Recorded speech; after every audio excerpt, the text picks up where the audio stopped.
Hey guys, so today I wanted to speak a little bit about the books which I found a bit disappointing and which were actually not worth the hype. I think keeping videos short is a very good behavior on YouTube, so I'll try to be as short as possible about each of those books and just mention a couple of things. I sometimes make separate videos about books in more detail where I talk about them in more detail. So, the first book on this list is actually a book I own, and the book is called Never Let Me Go. Here it is by uh, Kazuo Ishiguro. I'd wanted to read him for quite a while, and when I finally got my hold of it, I was very excited, and I was expecting a lot.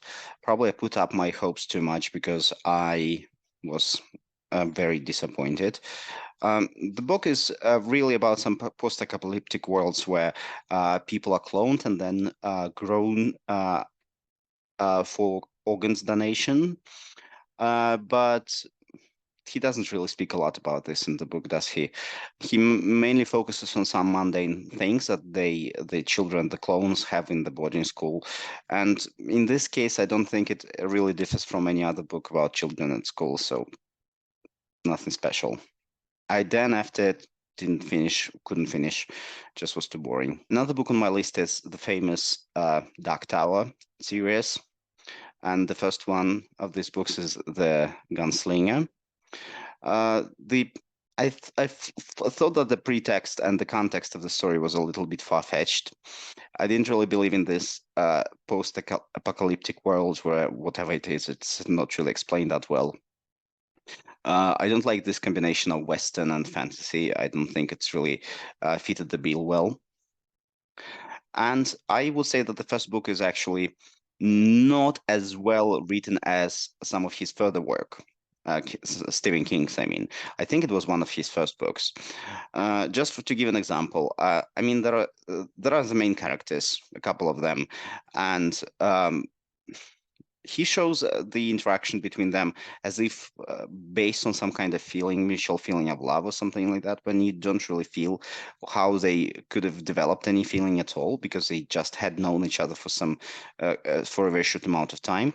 So just one example when he says something that in the book which you don't believe and feel a bit far-fetched. I tried the second book, and it also was about nothing really, no story development, just a couple of people joined the team, kind of, and that's it. So I couldn't continue. I might read actually the plot summary just because I find the whole pretext is find it very interesting, like some mysterious dark tower which you want to get to. That sounds amazing. Maybe his further books were better. I don't know. The next book I own, I actually made a short video about that just recently. It's Richard Osman's The Thursday Murder Club. I wanted to grab hold of it because everyone was saying that it was so amazing, so great. And I think that it came to the first place on the list of books which with debut novels, which were sold very quickly in Britain. For me, the only upside of this book is basically that the murder investigation is conducted by a group of seniors from an old people's home. And that I think what made it quite interesting for some people. But the story itself and the detective line was very, very, how to say that, day to day, I'd say. Nothing special. And if you address some detective stories in the past, you would probably have found it quite ordinary. Another book on my list, and I think that some people are gonna kill me for that because it's very popular. Everyone's been raving about it on the internet. Is this one, Court of Thorns and Roses? You see, I even have the book. I bought it. I couldn't finish it. I then left it after like 50 or 100 pages. The story itself is a bit naive, in my opinion. Mm, it doesn't feel like real people, real characters would actually do things like that. You don't believe their intentions and their motivation behind the things they do. At least that's how I felt in the beginning. So it's a mix of stories, like a mix of Cinderella and Beauty and the Beast, something like this. Maybe just picks up later in this series. but the first 100 pages weren't really worth it, and the writing itself I found very simplistic, so decided to give it up. Well, another book, and this is an important entry because this is one of the books that have been on everyone's list of books you must read, and I did. It's what's it called? Homo. All right, it's called *Sapiens* by Noah Harari, and the book is very interesting because it really gets you hooked, and that's quite amusing to read about how people lived in the past. But I think it makes out to be a book of a scientific book. At least everyone was recommended that on that pretext.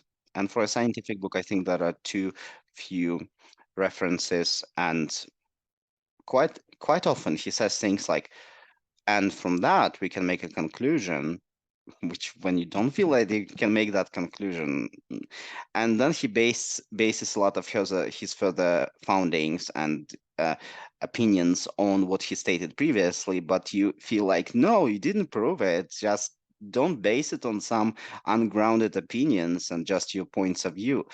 But he does it a lot, so I couldn't finish, because why? You just get to read something that is not proven, that is just writer's opinions about how things used to be. At least that's how it feels. Maybe he did some research, but he doesn't mention it in the book. So I wouldn't recommend reading it. I don't think it's a very good scientific book. So another thing that I have on my list is this one. This is interesting. It was the winner of the Pulitzer Prize of some year in the past, 2006, I think. And I don't know. I get into this situation when I read a lot of Pulitzer, or I don't know, Hugo Award Prize winners, and I find most of them quite disappointing. The book is The Road by Cormac McCarthy. And I also know a lot of people who say that it's such a good book. I even saw it on some list of my favorite top 10 books of all time, so something like this. But I don't know what can be really good about that book that much. It's a story about a guy, a father and a son, and how they live in a post-apocalyptic world. You don't really understand what happened exactly, something connected with fires or something like this, and uh, they basically travel from one place to another, and then they how to say that, and you see how there is no really story development. They just that just describes that they were quite cold, that was difficult to find food, that the people became barbaric and brutal, which is probably something you would expect in a post-apocalyptic world if some catastrophe had happened. So nothing special in my opinion. There are a lot of books, I think, even about zombies or any other apocalypse things, which can be much better because you can develop the characters, you can get into their minds, try to show things from their perspective, at least try to invoke some feelings of catharsis from us. But no, he didn't do anything like that. So another book on my list. Yeah, this one I actually made quite a long video about that, but I would mention it again because it was quite disappointing. The book is The Stand by Stephen King, and quite funny. There was another guy I was watching a video of. He was mentioning his favorite books of all time, and there were a lot of King books. And he didn't mention The Stand, and I thought, oh no, is he going to say that it's his most favorite book? And yes, lo and behold, he says that it's his favorite book of all time. So I was really shocked. For me, the book it was written well. It's quite interesting to read at the beginning, at least. The onset of the story is good. But then when you delve into the story further, you just follow the characters as they walk from one place to another. There are those two main powers, the force of evil, the force of good. They kind of have a standoff, but all they do in the end is one of them dies, and the other one just dies because of some Deus Ex Machina thing. So no one really does anything; they just die off on themselves. So what's the point?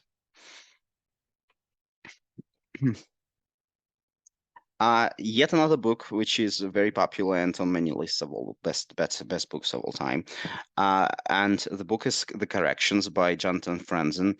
Honestly, I don't know what this book is basically about. I read like 100 or 200 pages and nothing was developing. It was just a couple of days from lives of the main characters. They are very unlikable. They are uninteresting. They're um, what they do seems a little bit, capricious, I would say, in a way. They get kind of worked up from some very regular things, day-to-day things, and you think like, why would you get all worked up from this? It's not really that important, but the writer is trying to show that it's really important, or that's how they felt because the world is so difficult, blah blah blah. So no, I couldn't read it. For me, it was quite boring. Yet another book from a famous series, which is often found at different tops of best fantasy novels of all time. And the book is Wheel of Time by Robert Jordan. I have the book, but didn't take it with me. I read the first book, and the storytelling, the lore, the myth behind everything is very interesting, and you really feel that it's all they do is quite consequential because the fate of the world depends on them. I like the female characters. The main character Moraine is really cool, and the rest of them are quite interesting, very distinct characters. But the issue I had with it is the main characters. There are three of them, and you honestly feel no difference. I often had to go back and see who said that because they say the same things, they behave in the same way. What's the difference between them? He could have just made one character. And since a lot of basically story basis on the main characters, it wasn't really interesting to continue reading because it wasn't very believable. So I tried to start the second book, but no. Uh, I watched the series by Amazon and I found it much more digestible. I liked it, so I probably will just continue with this with the series because the story is quite interesting. One more book which I own, and this one, Silent Patient. I'd been meaning to read it for ages. Couldn't find a cheap one on the internet. Then I finally got it, read it in a couple of days, and nothing special.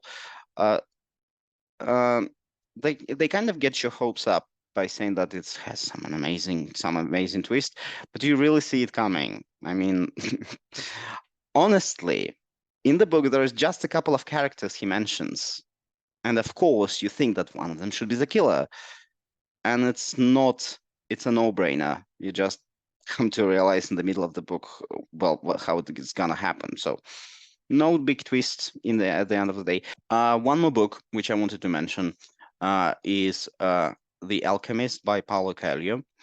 I know lots of people like it. Honestly, my opinion, people like it because it's easy to read and it's very short, and it makes you like make this oh sound at the end when you say, oh, that's what he wanted to say. But for me, the reveal wasn't that interesting. The idea was quite simplistic. I don't know. So I read other books by Coelho, and there was a time when I was a fan. I was just reading one after the other, and mm, actually, there's a couple of books which I really liked. Maybe one book I even reread one time, which was cool, but not this one. So this is my list of the books which weren't worth the hype. And I'd like to hear your opinions. Which books do you think didn't deserve the hype they got? So share it in the comments, please.